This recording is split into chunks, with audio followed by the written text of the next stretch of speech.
Israeli दूतावास के पास कल शाम जबरदस्त ब्लास्ट हुआ। वहां से कुछ ही दूरी पर प्रधानमंत्री नरेंद्र मोदी थे। हालांकि इस ब्लास्ट में कोई हताहत नहीं हुआ, लेकिन अब सरकार ने पूरी कोशिशें कर दी हैं।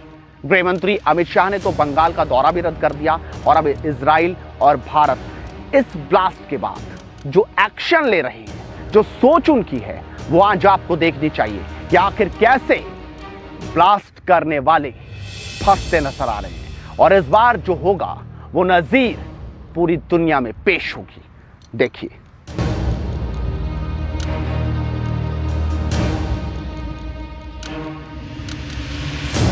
दिल्ली में छोटा धमाका, बड़ी साजिश।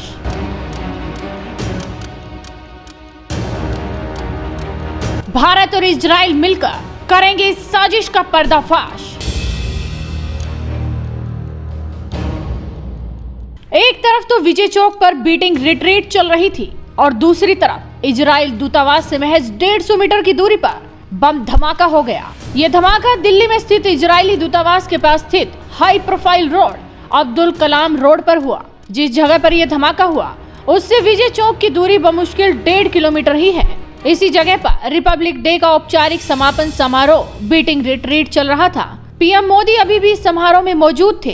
पीएम मोदी के साथ ही राष्ट्रपति रामनाथ कोविंद, रक्षा मंत्री राजनाथ सिंह भी मौजूद थे और लगभग 5:45 के करीब ये खबर आई कि इजरायली दूतावास के बाहर बम धमाका हो गया। पीएम मोदी को इस पूरी घटना की जानकारी दी गई और अब बताया जा रहा है कि पीएम मोदी ने कहा है कि इस घटना के दोषियों को बख्शा नहीं जाएगा।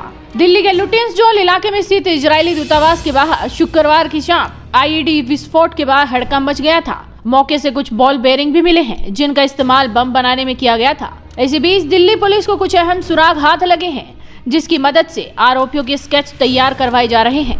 और सबसे बड़ी बात कि घटनास्थल के पास से पुलिस को एक लिफाफा बरामद हुआ है। उस लिफाफे में एक चिट्ठी मिली है जिसमें इजराइल के राजदूत को संबोधित किया गया है। खबरों के मुताबिक उस चिट्ठी में लिखा गया है कि ये तो बस ट्रेलर है। इस चिट्ठी में ईरानी कमांडर कासिम सुलेमानी और परमाणु वैज्ञानिक मोहसिन की हत्या का भी जिक्र है। दावा किया जा रहा है कि ईरान की तरफ से चिट्ठी भेजी गई है और अब दिल्ली में रह रहे ईरानी लोगों का भी ब्यौरा इकट्ठा करने की शुरुआत हो चुकी है, क्योंकि इजराइल भी इस घटना को आतंकी हमला मानता है और उसे उसके पीछे ईरान का हाथ होने का शक है। इसके अलावा दिल्ली पुलिस की स्पेशल सेल को एक सीसीटीवी फुटेज भी हाथ लगा है जिसमें नजर आ रहा है कि एक कैब ने 2 व्यक्तियों को ड्रॉप किया था जो इजरायली दूतावास के बाहर घटनास्थल की तरफ जाते नजर आ रहे थे। कैब ड्राइवर से संपर्क करके आरोपियों के स्केच तैयार किए जा रहे हैं और उनकी भूमिका जानने के लिए भी जाँच चल रही है।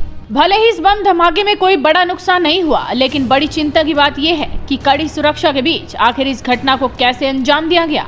और सबसे खास बात ये कि यह धमाका उस वक्त हुआ जब दोनों देशों के बीच राजनयिक संबंधों की 29वीं सालगिरह मनाई जा रही थी। हालांकि धमाके के बाद इजराइल के प्रधानमंत्री बेंजामिन नेतन्याहू ने कहा कि हमें भारत पर पूरा भरोसा है। अधिकारियों ने कहा कि पीएम नेतन्याहू ने अपने भारतीय समकक्ष प्रधानमंत्री नरेंद्र मोदी को इस संदेश देने को कहा है कि इजराइल को पूरा विश्वास है कि भारतीय अधिकारी घटना की पूरी जांच करेंगे और इजरायलियों और यहूदियों की सुरक्षा सुनिश्चित करेंगे। इस धमाके से कुछ देर पहले ही इजराइल की ओर से भारत और इजराइल के बीच राजनयिक संबंधों के 29 साल पूरे होने पर बधाई दी गई थी। ट्वीट के साथ एक वीडियो भी पोस्ट किया गया था जिसमें दोनों देशों के बीच मधुर रिश्तों का जिक्र किया गया था। इस घटना के बाद जयशंकर ने भी ट्वीट कर कहा कि हम इसे गंभीरता से ले रहे हैं। उन्होंने दूतावास और इजरायली राजनयिकों की सुरक्षा का आश्वासन दिया है।